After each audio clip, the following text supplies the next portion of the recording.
Capítulo 2. O anúncio do nascimento de João Batista e de Jesus. 1. A caracterização literária dos textos. No início da atividade de Jesus, os 4 evangelhos colocam a figura de João Batista e apresentam-no como seu precursor. São Lucas antecipou a ligação entre as duas figuras e as respectivas missões, colocando-a na narração da infância de ambos. Já na concepção e no nascimento, Jesus e João são postos em relação entre si. Antes de nos debruçarmos sobre o conteúdo dos textos, é necessário uma breve alusão à sua caracterização literária. Tanto em Mateus como em Lucas, embora de modo diferente, os acontecimentos da infância de Jesus estão intimamente relacionados com palavras do Antigo Testamento.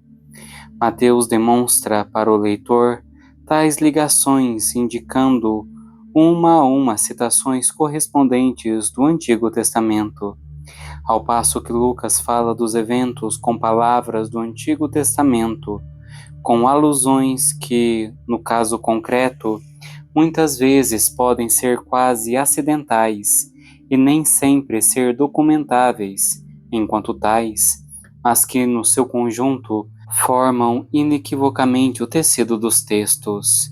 À base de Lucas parece haver um texto hebraico.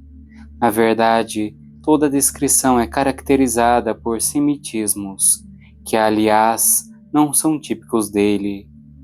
Procurou-se compreender a caracterização desses 2 capítulos, Lucas 1, 2, a partir de um gênero literário hebraico antigo, designando-os como um midrash gático, isto é, uma interpretação da Sagrada Escritura através de narrações.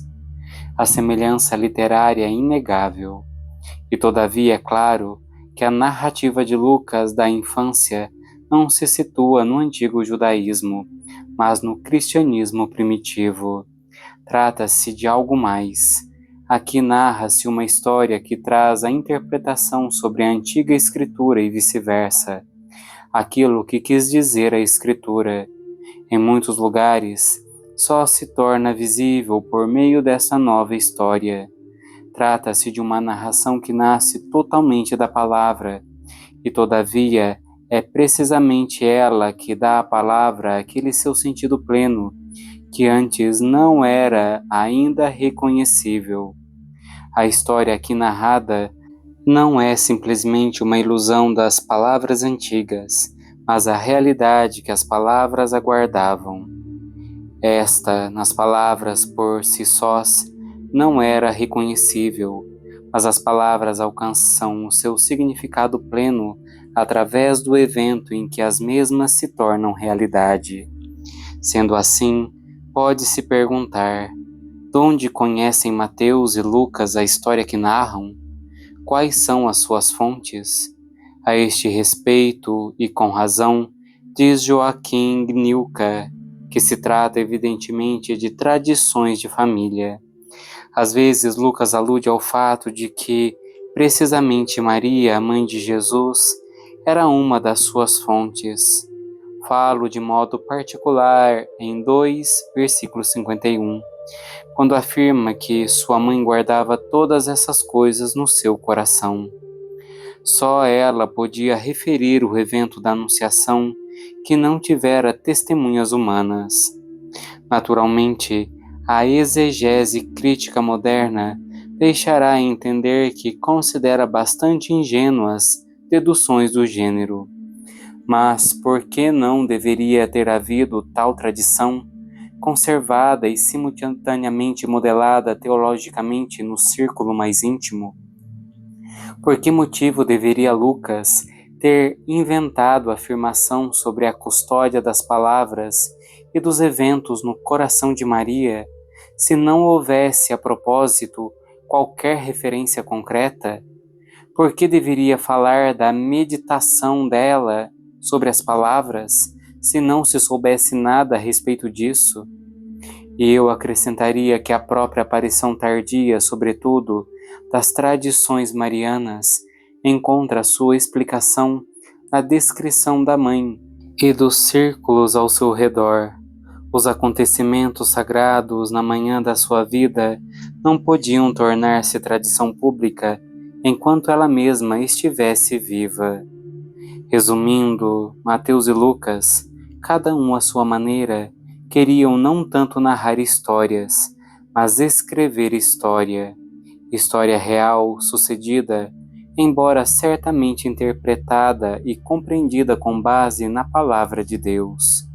Isso significa também que não havia a intenção de narrar de modo completo, mas de escrever aquilo que, à luz da palavra e para a comunidade nascente da fé, se revelava importante.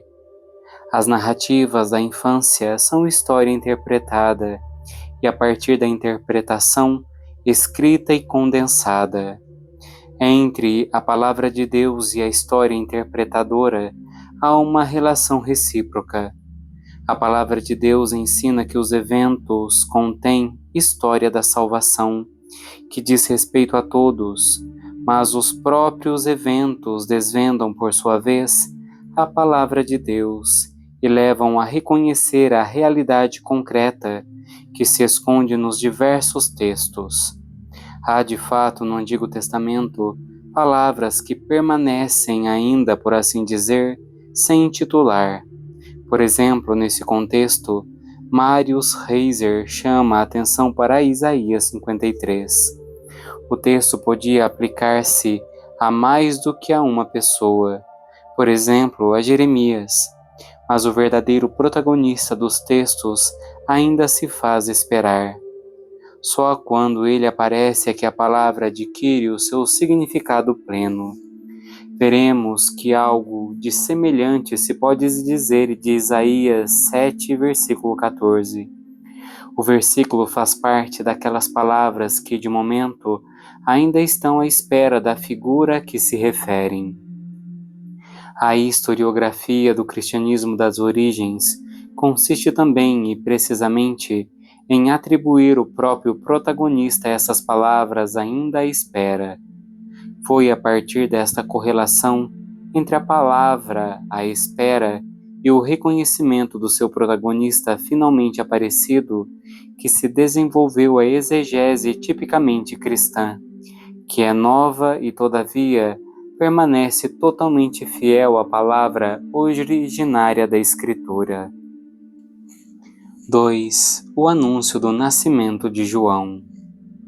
Depois dessas reflexões de base, chegou o momento de sondar os próprios textos.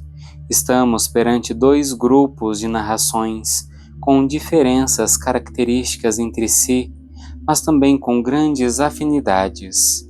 O anúncio do nascimento e da infância de João Batista e o anúncio do nascimento de Jesus, o Messias de Maria. A história de João está radicada de modo particularmente profundo no Antigo Testamento. Zacarias é sacerdote da classe de Abias. Também Isabel, sua esposa, é de descendência sacerdotal. É descendente de Abraão.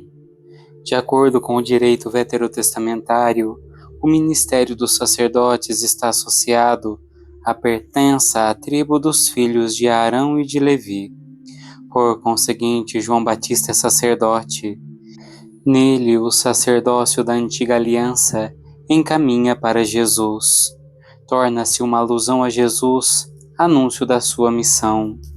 Parece-me importante que, em João, o sacerdócio inteiro da antiga aliança se torne uma profecia de Jesus, e assim, com seu clímax teológico espiritual, que é o Salmo 118, remeta para ele e entre a fazer parte do que lhe é próprio. Quando se acentua unilateralmente o contraste entre o culto sacrificial do Antigo Testamento e o culto espiritual da Nova Aliança, perde-se de vista essa linha e também a dinâmica intrínseca do sacerdócio veterotestamentário, que não só em João, mas já no desenvolvimento da espiritualidade sacerdotal delineado pelo Salmo 118, é caminho para Jesus Cristo. E na mesma direção da unidade íntima dos dois testamentos, aponta também a caracterização de Zacarias e Isabel no versículo seguinte do Evangelho de Lucas, capítulo 1, versículo 6. De ambos é dito que eram justos diante de Deus, cumprindo irrepreensivelmente todos os mandamentos e preceitos do Senhor.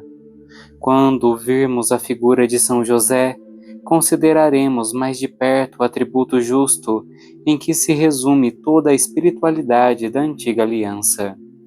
Os justos são pessoas que vivem as diretivas da lei precisamente a partir de dentro.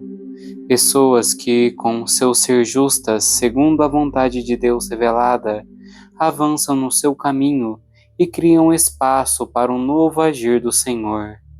Neles, a antiga e a nova aliança compenetram-se reciprocamente, unem-se para formar uma única história de Deus com os homens.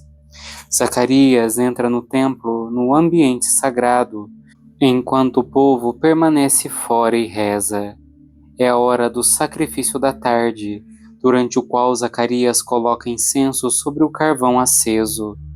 O perfume do incenso que sobe para o alto é um símbolo da oração. Suba junto de ti a minha oração como incenso, e as minhas mãos erguidas como oferta da tarde, diz o Salmo 141, versículo 2. Eis como o Apocalipse descreve a liturgia do céu. Cada um dos 4 seres viventes e dos 24 anciãos tinha uma cítara e taças de ouro cheias de incenso, que são as orações dos santos. Nesta hora em que se unem a liturgia do céu e da terra, aparece ao sacerdote Zacarias o anjo do Senhor, cujo nome, por enquanto, não é ainda mencionado. Está de pé à direita do altar do incenso. Eric Peterson descreve a situação da seguinte maneira: era o lado sul do altar. O anjo está entre o altar e o candelabro de 7 braços. No lado esquerdo do altar, ou seja, a norte, havia a mesa com os pães da oferta. O lugar e a hora são sagrados. O novo passo da história da salvação está totalmente inserido nos ordenamentos da aliança divina do Sinai. No próprio templo, durante a sua liturgia, tem início a novidade. Manifesta-se de maneira extremamente forte a continuidade interior da história de Deus com os homens. Isto corresponde ao final do Evangelho de Lucas, quando o Senhor, no momento da sua ascensão ao céu, ordena aos discípulos que retornem para Jerusalém, a fim de receberem lá o dom do Espírito Santo, e de lá levarem o Evangelho ao mundo. Ao mesmo tempo, porém, devemos ver a diferença entre o anúncio do nascimento de João Batista a Zacarias e o anúncio do nascimento de Jesus a Maria. Zacarias, o pai de João Batista, é sacerdote e recebe a mensagem no templo durante a sua liturgia. A proveniência de Maria não é mencionada.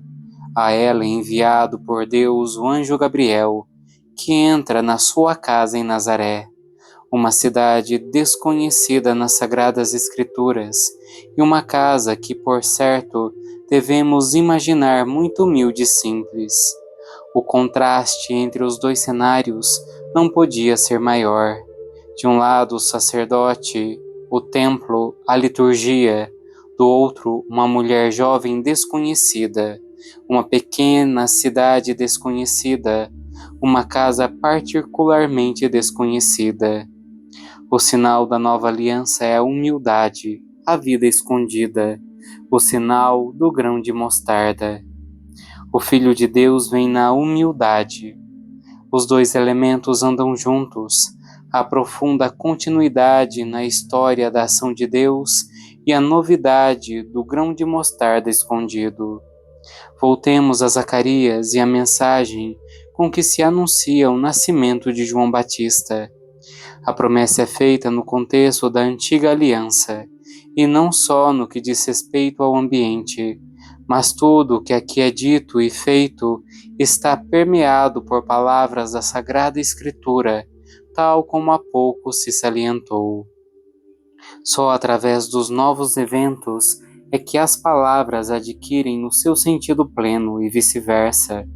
Os eventos possuem um significado permanente porque nascem da palavra, são palavra cumprida. Há dois grupos de textos veterotestamentários que se combinam aqui numa nova unidade. Temos, em primeiro lugar, as histórias semelhantes da promessa de um filho gerado de pais estéreis, aparecendo por isso mesmo como que dado pelo próprio Deus. Pensamos sobretudo no anúncio do nascimento de Isaque, do herdeiro daquela promessa que Deus concedera a Abraão. O Senhor disse: passarei novamente pela tua casa dentro de 1 ano, nesta mesma época, e Sara, tua mulher, terá já um filho. Abraão e Sara eram já velhos, de idade muito avançada, e Sara já não estava em idade de ter filhos. Sara riu-se consigo mesma. O Senhor disse a Abraão: por que está Sara a rir? Haverá alguma coisa que seja impossível para o Senhor? Muito semelhante é também a narrativa do nascimento de Samuel. Ana, sua mãe, era estéril. Já na sequência da sua oração ardorosa, o sacerdote Eli promete-lhe que Deus atenderá o seu pedido. Ela ficou grávida e consagrou seu filho Samuel ao Senhor. Portanto, João situa-se na longa esteira daqueles que nasceram de pais estéreis, graças a uma intervenção prodigiosa daquele Deus para quem nada é impossível. E visto que provém de maneira particular de Deus, pertence totalmente a Deus, mas também, e por isso mesmo, vive totalmente para os homens, a fim de os conduzir a Deus.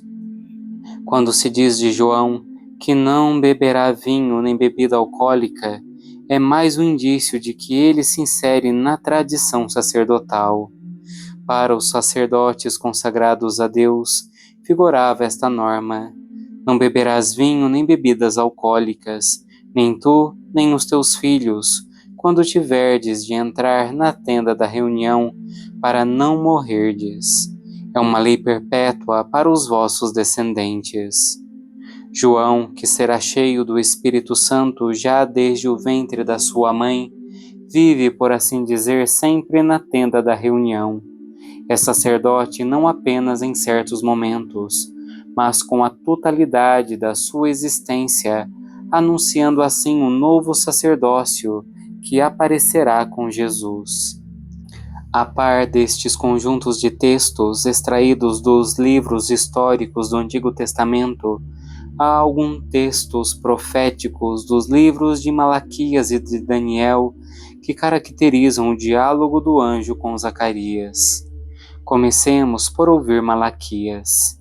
Eis que vou enviar-vos o profeta Elias, antes que chegue o dia do Senhor, dia grande e terrível. Ele fará com que o coração dos pais se aproxime dos filhos, e o coração dos filhos se aproxime dos seus pais. Eis que eu vou enviar o meu mensageiro, a fim de que ele prepare o caminho à minha frente, e imediatamente entrará no seu santuário o Senhor que vós procurais, e o mensageiro da aliança que vós desejais. Ei-lo que chega, diz o Senhor do Universo. A missão de João é interpretada com base na figura de Elias. Ele não é Elias, mas vem com o Espírito e a força do grande profeta. Neste sentido, cumpre na sua missão também a expectativa de que Elias havia de voltar e purificaria e alentaria o povo de Deus. Havia de o preparar para a chegada do próprio Senhor. Deste modo, João, por um lado, é inserido na categoria dos profetas, mas por outro, é elevado acima dela, porque o Elias que está para voltar é o precursor da chegada do próprio Deus. Assim, nestes textos, A figura de Jesus, a sua chegada, é tacitamente identificada com a chegada do próprio Deus. Em Jesus é o próprio Senhor que chega, e deste modo confere à história a sua definitiva direção. O profeta Daniel é a segunda voz profética que aparece no horizonte de fundo da nossa narração. Só no livro de Daniel é que aparece o nome de Gabriel. Este grande mensageiro de Deus aparece ao profeta na hora da oblação da tarde, trazendo notícias sobre o destino futuro do povo eleito. Perante as dúvidas de Zacarias, o mensageiro de Deus revela-se como Gabriel, aquele que está diante de Deus. No livro de Daniel incluem-se entre as relações transmitidas por Gabriel misteriosas indicações de numerosos sobre as próximas grandes dificuldades e sobre o tempo da salvação definitiva, cujo anúncio no meio das angústias é a verdadeira missão do arcanjo. Por esses números cifrados, interessam-se repetidamente tanto o pensamento judaico como o cristão. Uma atenção particular mereceu a predição das 70 semanas, que foram fixadas ao teu povo e à tua cidade santa, para instaurar uma justiça eterna. René Laurentin procurou mostrar que a narração da infância em Lucas seguiria uma cronologia precisa, segundo a qual do anúncio a Zacarias até a apresentação de Jesus no templo teriam passado 490 dias, isto é, 70 semanas de 7 dias. Se Lucas terá construído conscientemente ou não tal cronologia, é questão que deve continuar em aberto. Porém, na narrativa da aparição do arcanjo Gabriel à hora da oblação da tarde, pode-se certamente ver uma referência a Daniel, a promessa da justiça eterna que entra no templo, e deste modo ser-nos-ia dito, cumpriu-se o tempo. Na realidade, o evento oculto que teve lugar durante a oblação da tarde de Zacarias e que não foi anotado pelo público em geral do mundo, indica a hora escatológica, a hora da salvação. 3. A Anunciação a Maria. Ao 6º mês, o anjo Gabriel foi enviado por Deus a uma cidade da Galileia chamada Nazaré, a uma virgem desposada com um homem chamado José, da descendência de Davi, e o nome da virgem era Maria. O anúncio do nascimento de Jesus está ligado à história de João Batista. Antes de mais nada, cronologicamente por meio da indicação do tempo decorrido, depois da mensagem do arcanjo Gabriel a Zacarias, isto é, ao 6º mês da gravidez de Isabel. Mas nessa passagem os dois acontecimentos e as duas missões estão ligados também pela informação de que Maria e Isabel, e consequentemente os seus filhos, são parentes consanguíneos. A visita de Maria a Isabel, que deriva como consequência do diálogo entre Maria e Gabriel, leva, ainda antes do nascimento, a um encontro no Espírito Santo entre Jesus e João. E neste encontro torna-se evidente ao mesmo tempo a correlação das suas missões. Jesus é o mais jovem, aquele que vem depois, mas é a proximidade dele que faz João saltar de alegria no ventre materno e cumula Isabel do Espírito Santo. Assim aparece objetivamente já nas narrativas de São Lucas sobre o anúncio do nascimento, aquilo que João Batista dirá segundo o Evangelho de João. É aquele de quem eu disse: depois de mim vem um homem que me passou à frente, porque existia antes de mim. Antes de mais nada, porém, convém considerar de forma mais detalhada a narração do anúncio do nascimento de Jesus a Maria. Vejamos primeiro a mensagem do anjo e depois a resposta de Maria. Na saudação do anjo, impressiona o fato de não dirigir a Maria a habitual saudação judaica, Shalom, a paz esteja contigo, mas a fórmula grega Kyrie, que se pode tranquilamente traduzir por Ave, que sucede na oração mariana da Igreja, formada com palavras extraídas da narração da Anunciação do Evangelho de São Lucas. Mas é justo individuar neste ponto o verdadeiro significado da palavra Kyrie, alegra-te. Com este voto do anjo, podemos dizer, começa propriamente o Novo Testamento. A palavra volta a aparecer na noite santa, nos lábios do anjo que diz aos pastores, anuncio-vos uma grande alegria. Aparece em João por ocasião do encontro com o ressuscitado. Os discípulos encheram-se de alegria por verem o Senhor. Nos discursos de despedida em João, aparece uma teologia da alegria que esclarece, por assim dizer, as profundezas dessa palavra. Eu hei de ver-vos de novo. Então o vosso coração há de alegrar-se, e ninguém vos poderá tirar a vossa alegria. Nestes textos, a alegria aparece com o dom próprio do Espírito Santo, com o verdadeiro dom do Redentor. Assim, com a saudação do anjo, sente-se ecoar o acorde que continuará depois a ressoar através de todo o tempo da Igreja e que pode ser também recebido no que diz respeito ao seu conteúdo na palavra fundamental com que se designa a totalidade do anúncio cristão, o Evangelho, a Boa Nova. Como vimos, alegra-te é antes de mais nada uma saudação em grego e assim, nessa palavra do anjo, abre-se imediatamente também a porta para os povos do mundo. E temos uma alusão à universalidade da mensagem cristã. Ao mesmo tempo, porém, ela é também uma palavra extraída do Antigo Testamento, isto é, que se situa plenamente na continuidade da história bíblica da salvação.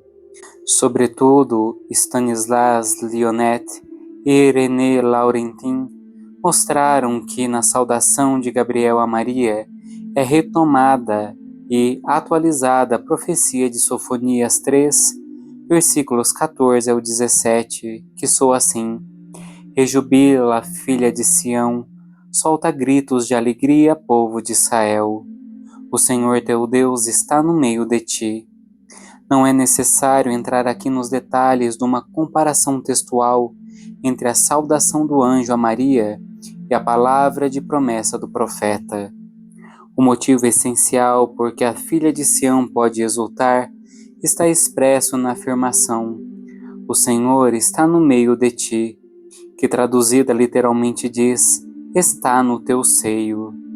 Deste modo, Sofonias retoma a palavra do livro do Êxodo, que descreve a habitação de Deus na Arca da Aliança, como um habitar no seio de Israel. É precisamente esta palavra que aparece na mensagem de Gabriel a Maria: hás de conceber no teu seio.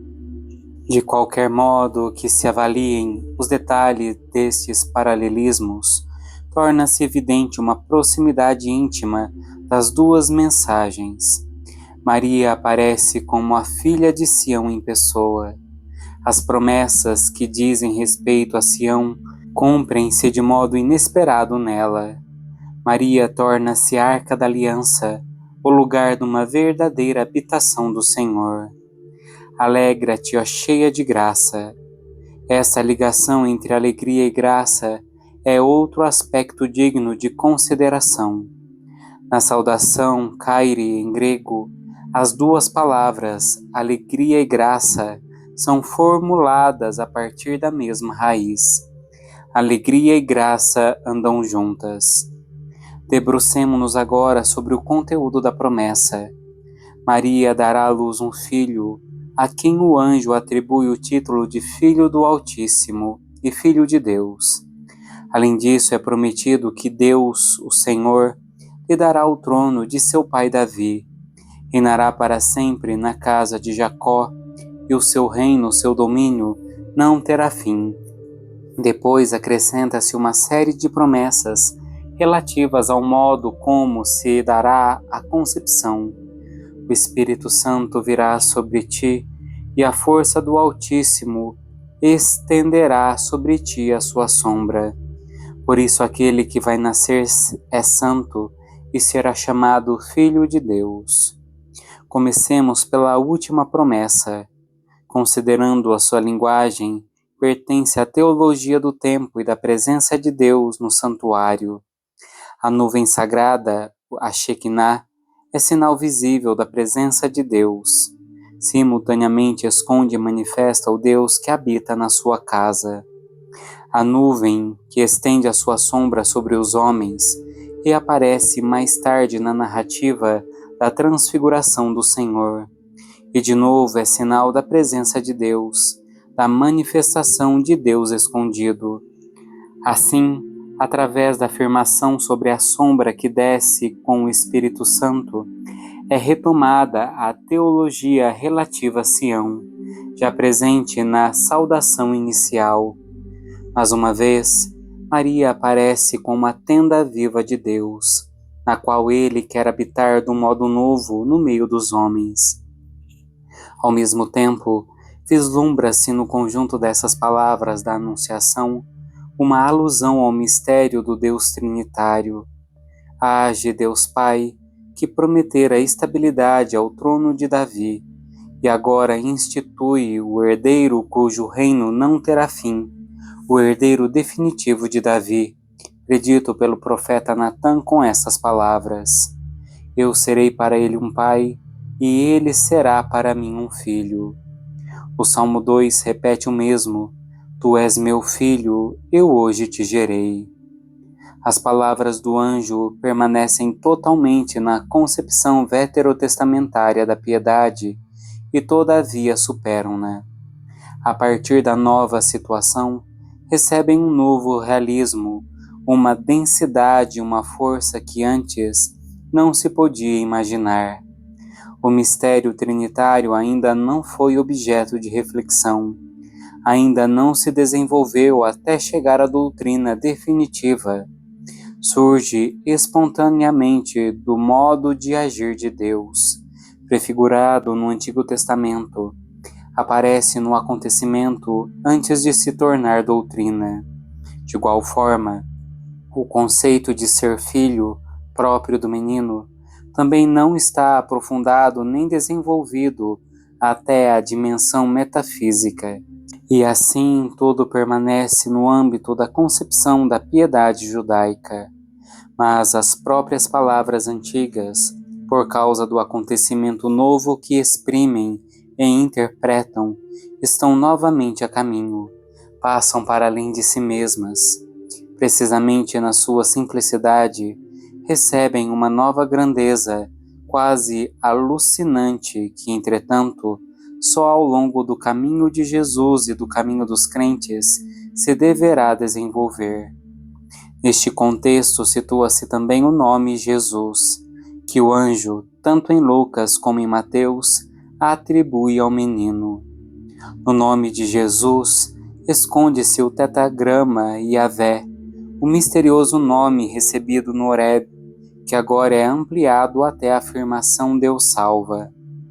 O nome do Sinai, que ficou, por assim dizer, incompleto, é agora pronunciado na sua totalidade. O Deus que é o Deus presente e salvador. A revelação do nome de Deus que começou na sarça ardente é completada em Jesus. A salvação que o menino prometido traz manifesta-se na instauração definitiva do reino de Davi.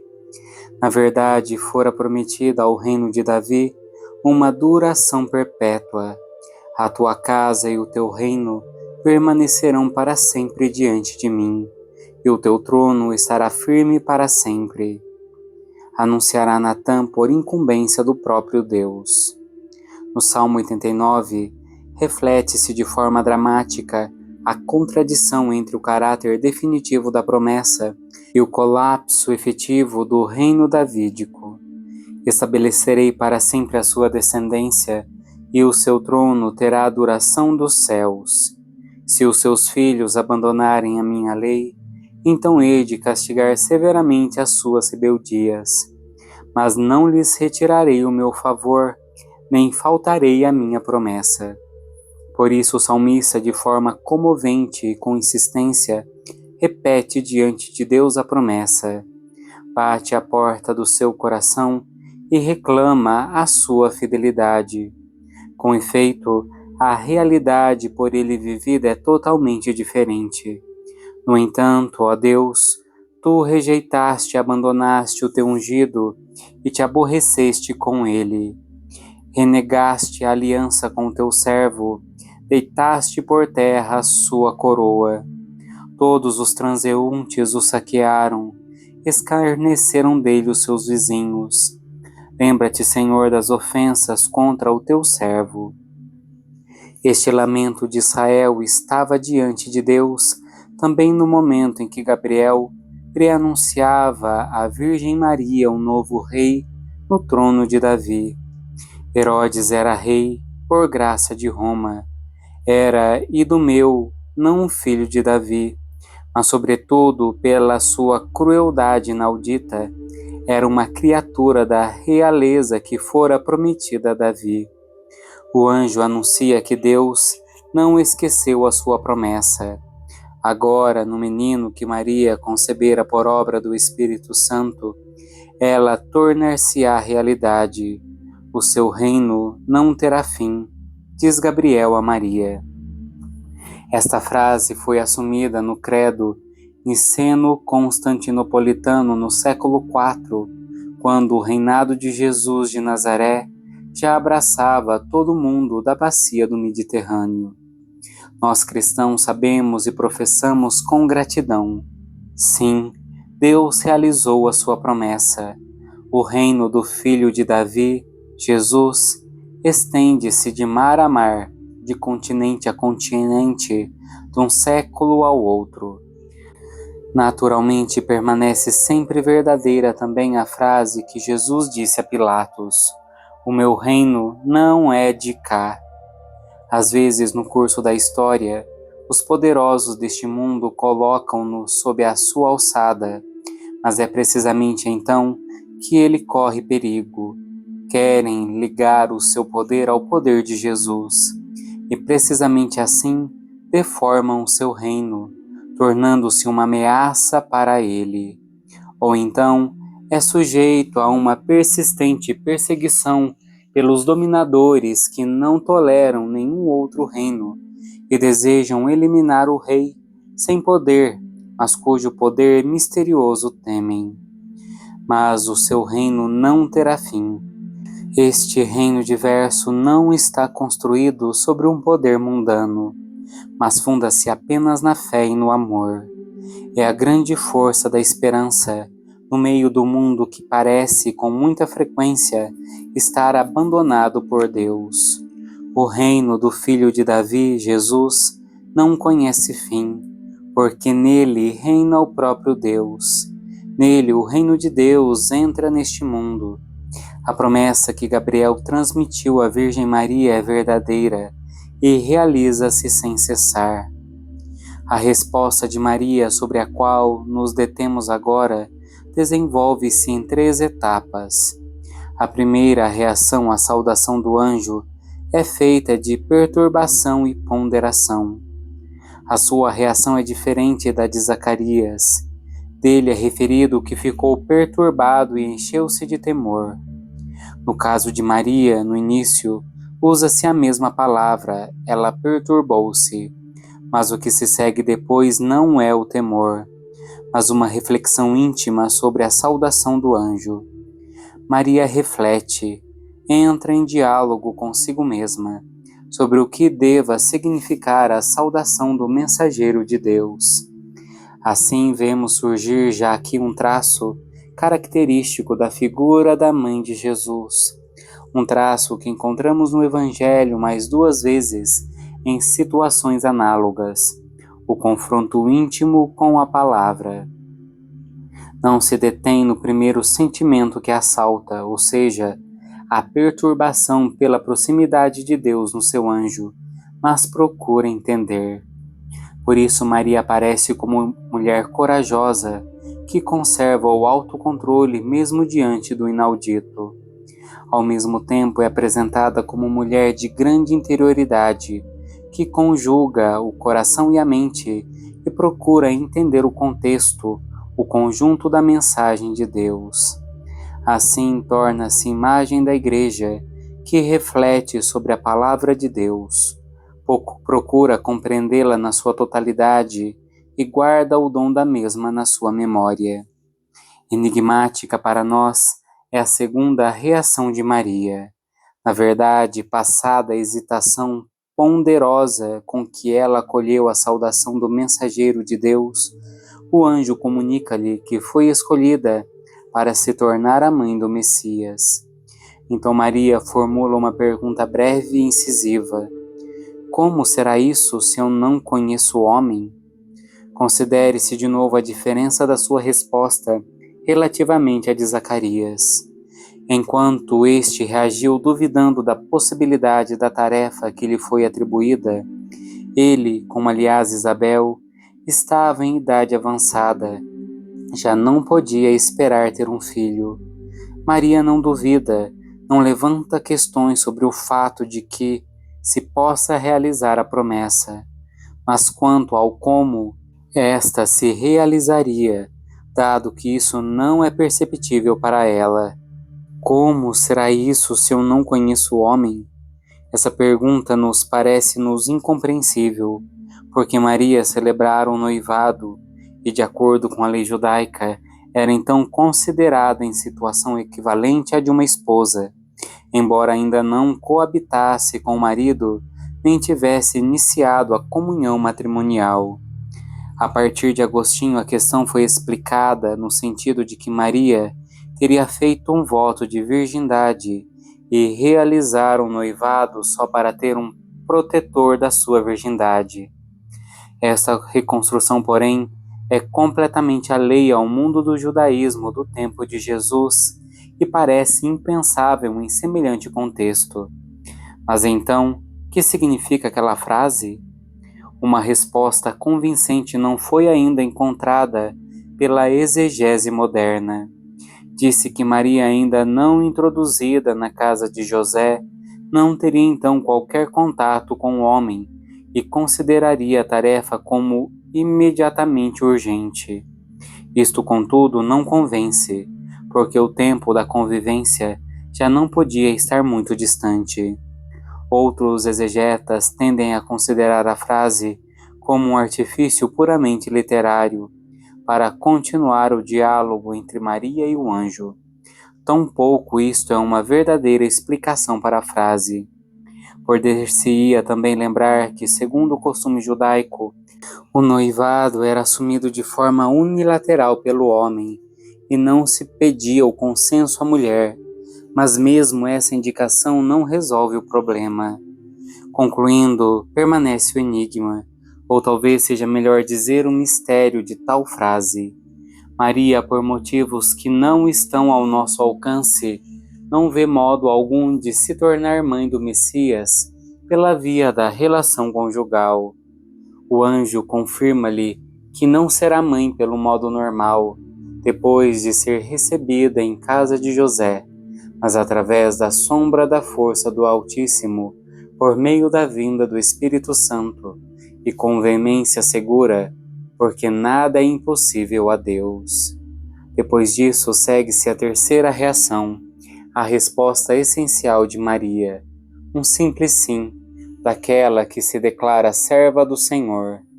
Faça-se em mim segundo a tua palavra. Bernardo de Claraval, numa homilia de advento, ilustrou de forma dramática o aspecto emocionante desse momento. Depois do fracasso dos primeiros pais, o mundo inteiro está às escuras sob o domínio da morte. Então Deus procura entrar de novo no mundo, bate à porta de Maria. Tem necessidade do concurso da liberdade humana. Não pode redimir o homem, criado livre, sem um sim livre à sua vontade.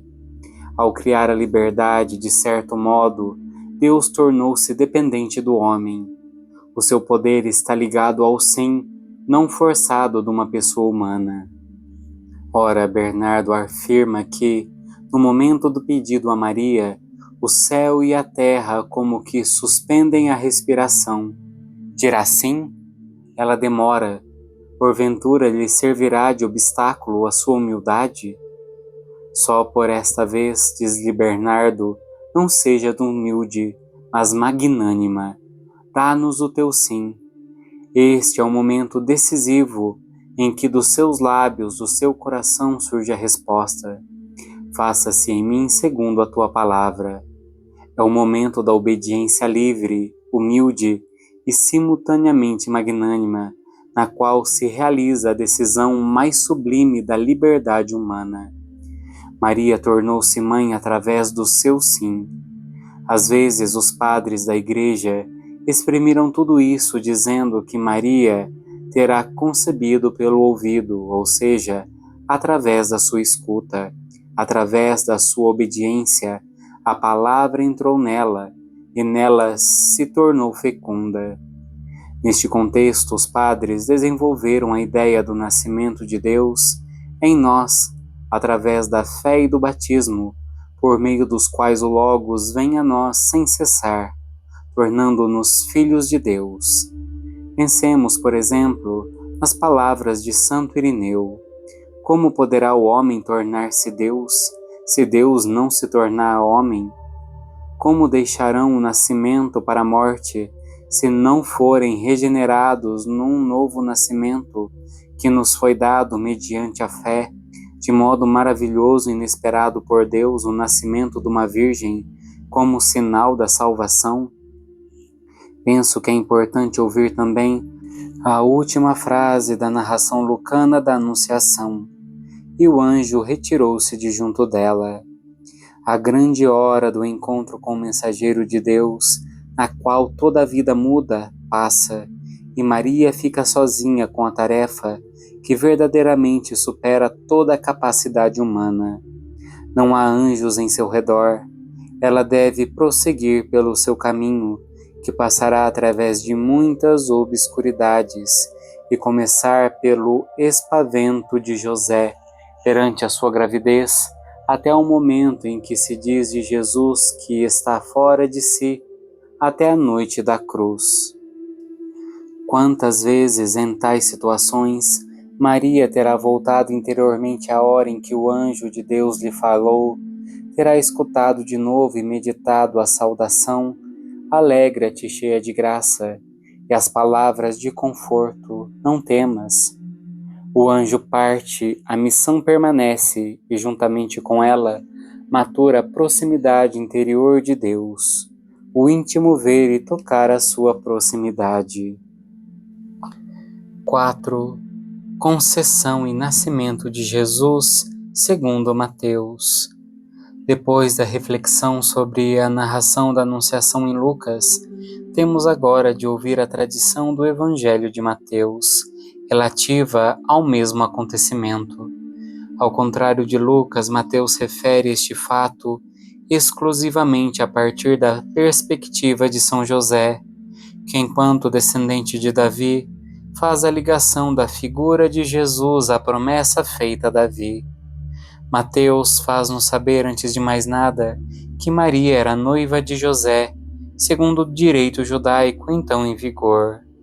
O noivado representava, já no vínculo jurídico entre os dois comprometidos, pelo que Maria podia ser chamada esposa de José, embora não se tivessem ainda verificado o ato do seu acolhimento em casa, que fundava a comunhão matrimonial. Como noiva, a mulher vivia ainda na casa dos pais e continuava sob o pátrio poder. Passado um ano, realizava-se então o acolhimento em casa, ou seja, a celebração do matrimônio. José teve então de constatar que Maria tinha concebido pelo poder do Espírito Santo. Mas aquilo que Mateus antecipa aqui sobre a origem do menino, José ainda não sabe.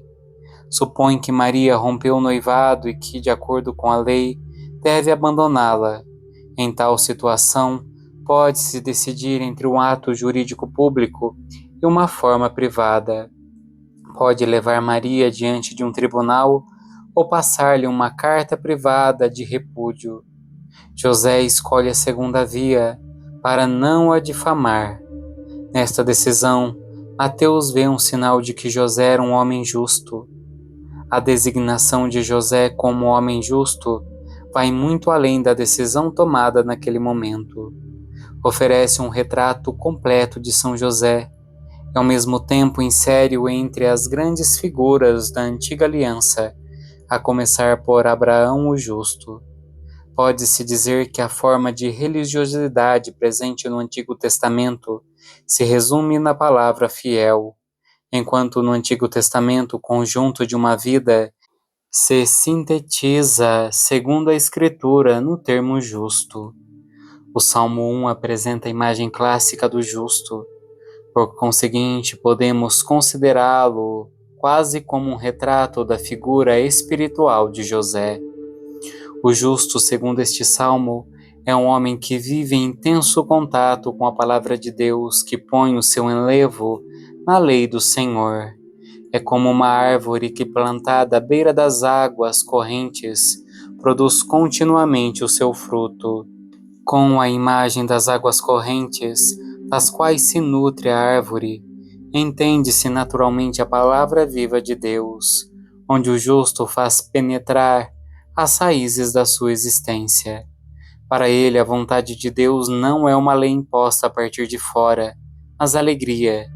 Para ele, a lei torna-se espontaneamente evangelho, boa nova, porque ele interpreta numa atitude de abertura pessoal e cheia de amor para com Deus, e assim aprende a compreendê-la e vivê-la a partir de dentro.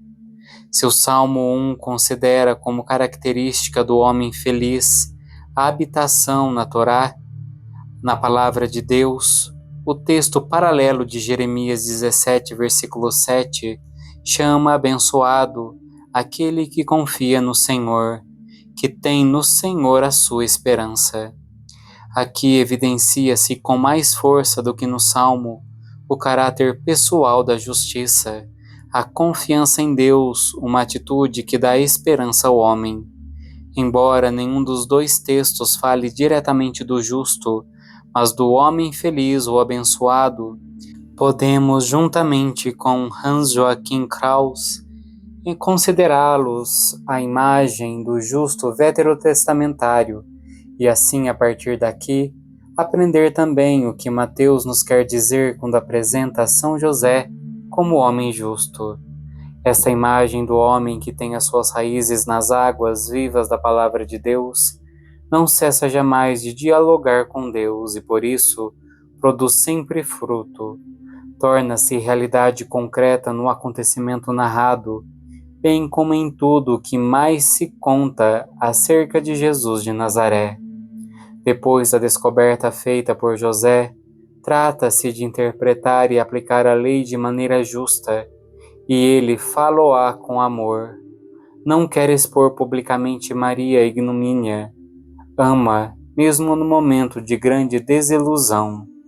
Não encara aquela forma de ilegalidade exterior que Jesus denuncia em Mateus 23 e contra a qual luta São Paulo. José vive a lei como evangelho, procura o caminho da unidade entre o direito e amor, e assim está preparado interiormente para a mensagem nova, inesperada e humanamente incrível que lhe virá de Deus. Enquanto entra em casa de Maria, o anjo a José aparece só em sonho, mas num sonho que é realidade e revela a realidade. Mais uma vez, é-nos apresentado um traço essencial da figura de São José, a sua percepção do divino e a sua capacidade de discernimento. Só de uma pessoa intimamente atenta ao divino é dotada de uma peculiar sensibilidade a Deus e aos seus caminhos, é que a mensagem de Deus pode ir ao encontro desta maneira, e a capacidade de discernimento é necessária para reconhecer se tratou apenas de um sonho, ou então se o mensageiro de Deus foi verdadeiramente ter com ele e lhe falou. A mensagem que lhe é comunicada é enorme e requer uma fé excepcionalmente corajosa. É possível que Deus tenha verdadeiramente falado? Que José tenha recebido a mensagem no sonho, uma verdade que ultrapassa tudo aquilo que possa esperar? É possível que Deus tenha agido dessa forma num ser humano? É possível que Deus tenha realizado dessa maneira o início de uma nova história com os homens? Antes, Mateus dissera que José estava considerando interiormente a questão da justa reação à gravidez de Maria. Podemos, pois, imaginar como terá então lutado no seu íntimo com essa mensagem inaudita do sonho. José, filho de Davi, não temas receber Maria, tua esposa, pois o que dela concebeu é a obra do Espírito Santo. José é interpelado explicitamente como filho de Davi, e deste modo indica-se ao mesmo tempo a tarefa que lhe cabe nesse acontecimento. Enquanto portador da promessa feita a Davi, deve fazer-se garante da fidelidade de Deus. Não obstante, aceitar esta tarefa que pode verdadeiramente suscitar temor, não temas. Isso dissera o anjo da Anunciação também a Maria. Com a mesma exortação do anjo, José está agora envolvido no mistério da encarnação de Deus. Depois da informação sobre a concepção do menino, por virtude do Espírito Santo, é confiado a José um encargo. Maria dará à luz um filho, ao qual dará o nome de Jesus, porque ele salvará o povo de seus pecados. Juntamente com o convite a tomar consigo Maria como sua esposa, José recebe a ordem de dar um nome ao menino, e deste modo de o assumir juridicamente como seu filho. O nome é o mesmo que o anjo indicara a Maria para o menino, Jesus. O nome Jesus, Jeshua, significa Javé é salvação. O mensageiro de Deus que em sonhos fala a José, esclarece que consiste essa salvação. Ele salvará o povo dos seus pecados. Deste modo, por um lado, é-lhe confiada uma alta missão teológica, uma vez que o próprio Deus pode perdoar os pecados. Assim, o menino é colocado em relação imediata com Deus. Está ligado diretamente ao poder sagrado e salvador de Deus. Mas, por outro lado, esta definição da missão do Messias poderia permanecer também decepcionante. É que a expectativa comum da salvação estava orientada, sobretudo, para a penosa situação concreta de Israel, para a restauração do reino davídico, para a liberdade e a independência de Israel, e deste modo, naturalmente também, para o bem-estar material de um povo em grande parte empobrecido. A promessa do perdão dos pecados oferece quer muito, quer demasiadamente pouco, muito porque se invade a esfera reservada ao próprio Deus, demasiadamente pouco porque parece que não são tomados em consideração o sofrimento concreto de Israel e a sua real necessidade de salvação. Basicamente, nessas palavras, encontra-se já antecipada toda a controvérsia sobre o messianismo de Jesus. Redimiu verdadeiramente Israel ou terá porventura deixado tudo como dantes? A missão, tal como ele a viveu, e a resposta à promessa ou não? Seguramente não corresponde à expectativa imediata da salvação messiânica por parte dos homens que se sentiam oprimidos, não tanto pelos seus pecados, quanto, sobretudo, pelos seus sofrimentos, a sua falta de liberdade, a sua existência miserável. O próprio Jesus levantou drasticamente a questão sobre a prioridade da necessidade humana de redenção, quando 4 homens, não podendo fazer entrar o paralítico pela porta por causa da multidão, o fizeram descer do teto para o colocar aos pés de Jesus.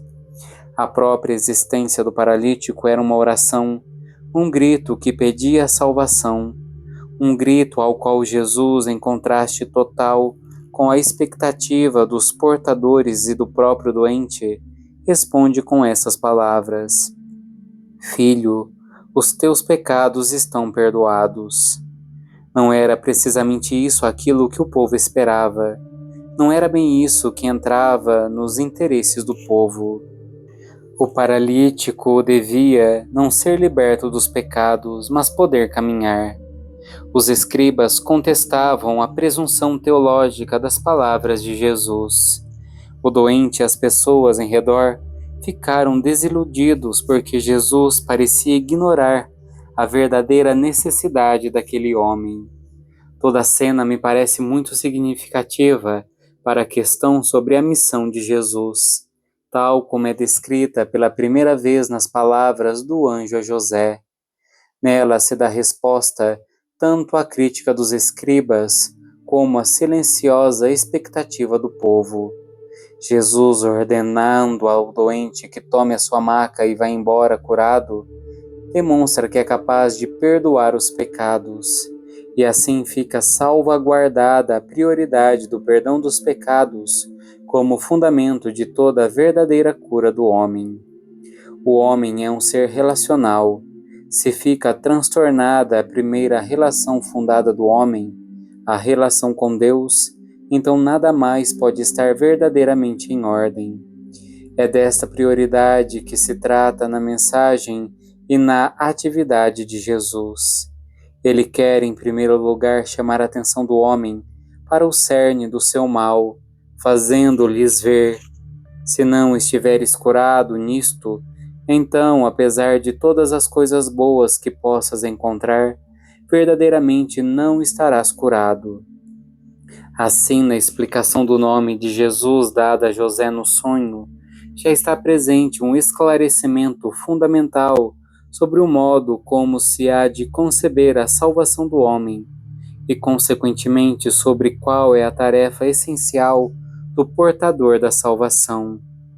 O anúncio do anjo a José, relativo à concepção e o nascimento virginais de Jesus, é seguido em Mateus ainda por duas afirmações complementares.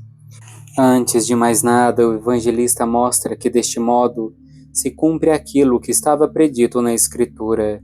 Isso faz parte da estrutura fundamental do seu evangelho. Fornecer uma prova da Escritura para todos os acontecimentos essenciais, a fim de patentear que as palavras da Escritura aguardavam por tais eventos e os prepararam no seu significado íntimo. Assim, Mateus mostra que as palavras antigas se tornaram realidade na história de Jesus e simultaneamente mostra que a história de Jesus é verdadeira, isto é, provém da palavra de Deus e sustentada e permeada por ela. Depois da citação bíblica, Mateus completa a narração referindo que José se levantou do sono e fez o que lhe fora mandado pelo anjo do Senhor. Tomou consigo Maria, sua esposa, e sem que antes a tivesse conhecido, ela deu à luz o filho.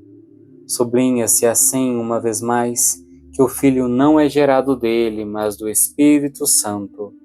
Por fim, o evangelista acrescenta: ao menino, ele pôs o nome de Jesus. Mais uma vez e de maneira muito concreta, José é nos apresentado aqui como homem justo. O seu permanecer interiormente alerta para Deus, uma atitude que lhe permite acolher e compreender a mensagem, torna-se espontaneamente obediência. Se antes procurar adivinhar com as próprias capacidades, agora sabe que coisa justa deve fazer. Sendo homem justo, segue a ordem de Deus, como diz o Salmo 1. Mas devemos agora ouvir a prova da Escritura, apresentada por Mateus, que se tornou, e como podia ser de outra maneira, objeto de longas discussões exegéticas. O versículo soa assim: tudo isto aconteceu para se cumprir o que o Senhor tinha dito pelo profeta: eis que a Virgem conceberá e dará à luz um filho, e hão de chamá-lo Emanuel, que quer dizer Deus conosco. Procuremos compreender antes de mais nada, no seu contexto histórico originário, esta frase do profeta, que através de Mateus se tornou um texto cristológico importante e fundamental para vermos depois como ela se reflete o mistério de Jesus Cristo. Excepcionalmente podemos fixar de forma muito precisa a data deste versículo de Isaías. Situa-se no ano de 733 a.C., com uma repentina campanha militar. O rei assírio Tiglat-Falazar III truncou logo ao nascer uma insurreição dos estados sírio-palestinenses. Então os reis Recim de Damasco, Síria, e Pecá de Israel uniram-se numa coligação contra a grande potência assíria. Mas não tendo conseguido persuadir o rei Acaz de Judá a aderir à sua aliança, decidiram entrar em luta contra o rei de Jerusalém para incluir o seu país na referida coligação. Muito compreensivelmente, Acaz e o seu filho ficaram apavorados perante a aliança inimiga. O coração do rei e do povo agitaram-se, como se agitam as árvores da floresta, impelidas pelo vento. Apesar disso, Acaz, evidentemente um político que calculava prudente e friamente, mantém-se na linha da tomada.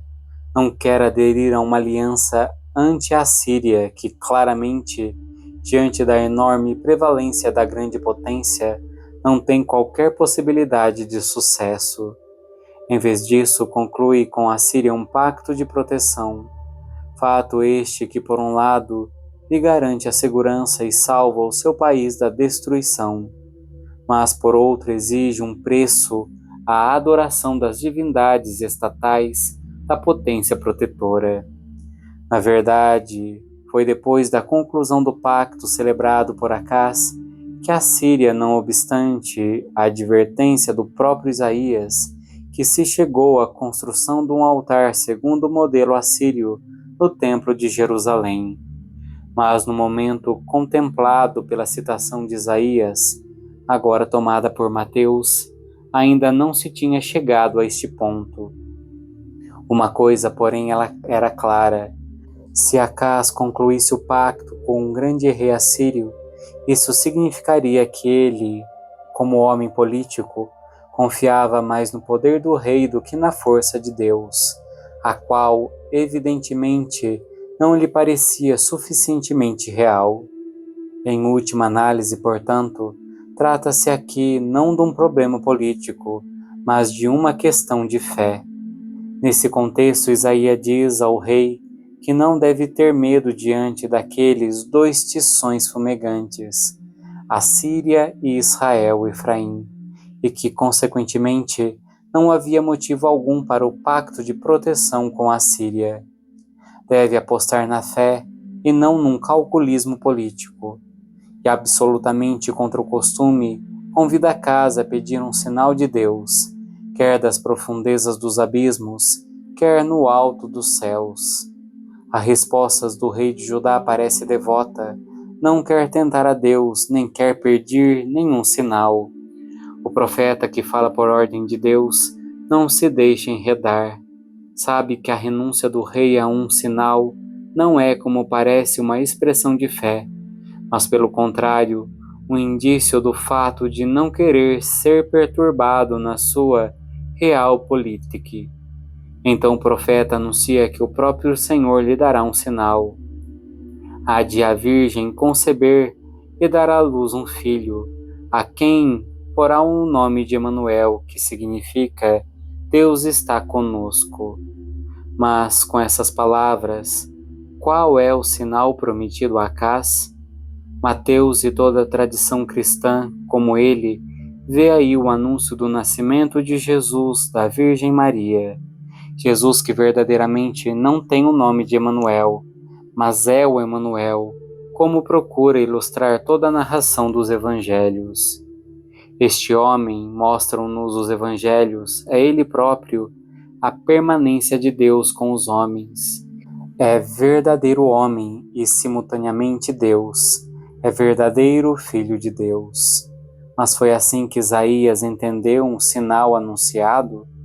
A isso objeta-se antes de tudo, e com razão, que na verdade é anunciado acaso um sinal que lhe seria dado naquele momento para o trazer a fé no Deus de Israel como verdadeiro Senhor do mundo. Por conseguinte, o sinal deveria ser procurado e identificado no contexto histórico do tempo em que foi anunciado pelo profeta. Assim, a exegese, com grande subtileza e lançando mão de todas as possibilidades da erudição histórica, pôs-se à procura de uma explicação histórica contemporânea do desenrolar de fatos e falhou. No seu comentário a Isaías, Rudolf Kilian apresentou brevemente as tentativas essenciais desse gênero e apresenta 4 tipos principais. O primeiro diz, com o termo Emanuel, refere-se ao Messias, mas a ideia do Messias só se desenvolveu plenamente no período de exílio e sucessivamente, quando muito, poder-se-ia encontrar aqui uma antecipação desta figura. Não é possível individuar uma correspondência histórica de então. A segunda hipótese supõe que o Deus conosco seja um filho do rei Acás, talvez Ezequias. É uma tese que não encontra apoio em parte nenhuma. A terceira teoria imagina que se trata de um dos filhos do profeta Isaías, ambos com nomes proféticos, Shear e Ashub. Um resto regressará, e Maher Shalal Akibas, pronto para o saque e veloz para a presa. Mas também essa tentativa não convence. Uma quarta tese aposta numa interpretação coletiva. Emanuel seria o novo Israel e o Almá, virgem, seria nada mais e nada menos que a figura simbólica de Sião. Mas o contexto do profeta não apresenta nenhum indício para tal concepção, até porque nem isso poderia ser um sinal histórico contemporâneo. Kilian conclui essa sua análise dos diversos tipos de interpretação dizendo: em resultado dessa visão de conjunto, vemos que nenhuma das tentativas de interpretação consegue verdadeiramente convencer. Acerca da mãe e do filho, permanece o mistério, pelo menos para o leitor de hoje, mas presumivelmente também para o ouvinte de então, e talvez mesmo para o próprio profeta. Sendo assim, que podemos dizer? De forma análoga ao que sucede com o grande cântico do servo de Javé de Isaías 53, a afirmação relativa à Virgem que dá à luz o Emanuel é uma palavra à espera. No seu contexto histórico, não se encontra nenhuma correspondência, pelo que permanece uma questão em aberto. Não é uma palavra dirigida apenas a Acás, nem somente a Israel, mas oferecido para uma situação política concreta, mas diz respeito ao homem e à história no seu todo. Porventura, não deviam os cristãos ouvir esta palavra como palavra para eles? Porventura, não deviam, tocados pela palavra, chegar à certeza de que a palavra, que ali permanecia de forma estranha à espera de ser decifrada, se tornou agora realidade? Não deviam eles estar convencidos de que, no nascimento de Jesus da Virgem Maria, Deus nos deu esse sinal? O Emanuel veio. Assim assumiu Marius Heiser a experiência que fizeram os leitores cristãos com esta palavra. O vaticínio do profeta é como um buraco de fechadura miraculosamente preparado, na qual a chave Cristo entra perfeitamente. Sim, eu creio que podemos hoje, depois de toda a laboriosa pesquisa da exegese crítica, compartilhar de modo totalmente novo a maravilha pelo fato de a palavra do ano 733 a.C., que ficou incompreensível, se ter cumprido no momento da concepção de Jesus Cristo. Na verdade, Deus deu-nos um grande sinal que diz respeito ao mundo inteiro. 5. O parto virginal, mito ou verdade histórica. No final, porém, devemos pôr-nos muito seriamente a questão seguinte: o que os dois evangelistas, Mateus e Lucas, de forma diferente com base em tradições diversas, nos referem sobre a concessão de Jesus por obra do Espírito no seio da Virgem Maria, é um acontecimento histórico real ou é uma lenda piedosa que, a seu modo, quer exprimir e interpretar o mistério de Deus? Procurou-se precisamente a partir de Edward Norden e Martin de Bellius fazer derivar a narração do nascimento virginal de Jesus da história das religiões, e fez-se aparentemente uma particular descoberta na narrativa sobre a geração e o nascimento dos faraós egípcios. Um segundo âmbito de ideias parecidas foi encontrado no judaísmo antigo, sempre no Egito, em Filon de Alexandria. Todavia, estes dois âmbitos de ideias são muito diferentes entre si. A descrição da geração divina dos faraós, em que a divindade se aproxima corporalmente da mãe, trata-se, em última análise, da legitimação teológica do culto ao soberano de uma teologia política que quer colocar o rei na esfera do divino e, assim, legitimar a sua pretensão divina. Por sua vez, a descrição que Filon faz da geração a partir de uma semente divina dos filhos dos patriarcas tem um caráter alegórico. As esposas dos patriarcas tornam-se alegorias das virtudes, enquanto tais ficam grávidas de Deus e dão à luz para seus maridos as virtudes por elas personificadas. Até que ponto se consideram alegoria à parte as coisas também reais e difíceis de calcular? Uma leitura atenta resulta que nem no primeiro nem no segundo caso temos um verdadeiro paralelismo com a narração do nascimento virginal de Jesus.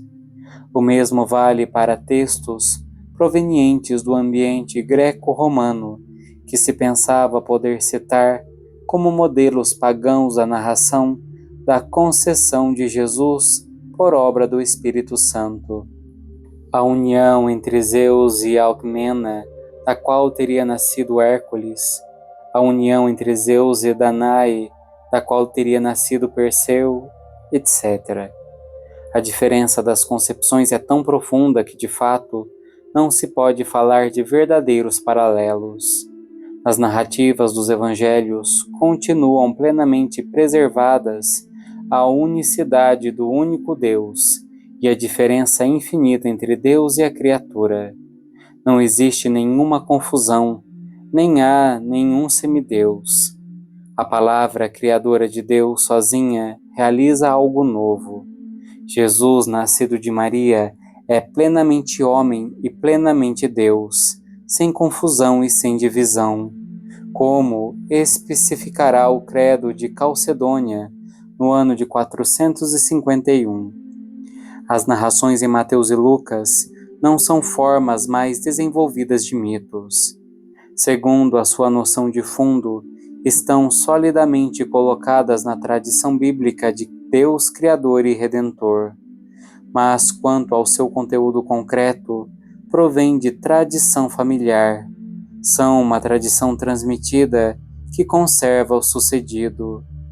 Eu consideraria como única explicação verdadeira daquelas narrativas aquilo que Joaquim Gnilka, retomando Gerard Delin, exprime sobre a forma de pergunta: terá porventura o mistério do nascimento de Jesus sido sobreposto ao Evangelho um segundo tempo, ou não se demonstrará antes que o mistério era conhecido, só que não se queria falar demasiado dele, nem torná-lo um acontecimento vulgar ao alcance da mão?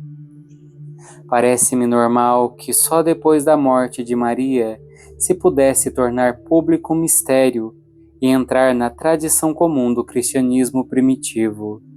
Então, podia também ser inserido no desenvolvimento da doutrina cristológica e relacionado com a confissão que reconhecia em Jesus o Cristo, o Filho de Deus, e não no sentido de que de uma ideia se terá depois desenvolvido uma narração, transformando a ideia num fato, mas ao contrário, o acontecimento, um fato então dado a conhecer, tornava-se objeto de reflexão à procura da sua compreensão.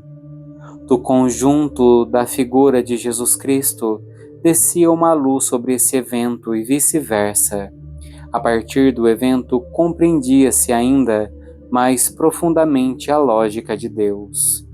O mistério do início iluminava o que vinha a seguir e vice-versa. A fé em Cristo, já desenvolvida, ajudava a compreender o início, a sua densidade de significado. Assim se desenvolveu a Cristologia.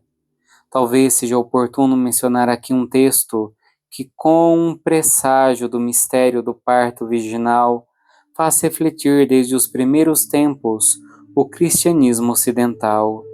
Refiro-me à quarta ecloga de Virgílio, que pertence ao seu ciclo de poesias bucólicas, Poesias Pastoris, composto 40 anos antes, aproximadamente, do nascimento de Jesus.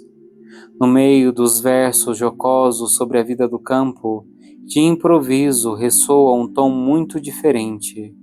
Anuncia a chegada de uma nova grande ordem do mundo, a partir do que é íntegro. Iam redit et virgo, já retorna a Virgem. Uma nova linhagem desce do alto do céu.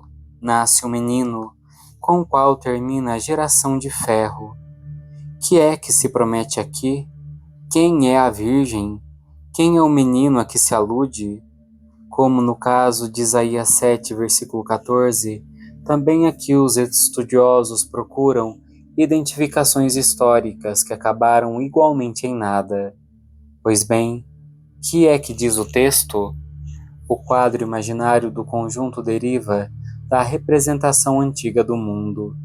Na base está a doutrina do ciclo de eras e do poder do destino. Mas essas ideias antigas adquirem uma ardente atualidade com a expectativa de que terá chegado a hora de uma grande mudança das eras, e o que foi até então apenas um esquema longínquo de improviso torna-se presente. Na época de Augusto, depois de todos os abalos por causa de guerras e guerras civis, o imperador é atravessado por uma onda de esperança. Nessa altura deveria finalmente começar um grande período de paz. Deveria surgir uma nova ordem mundial.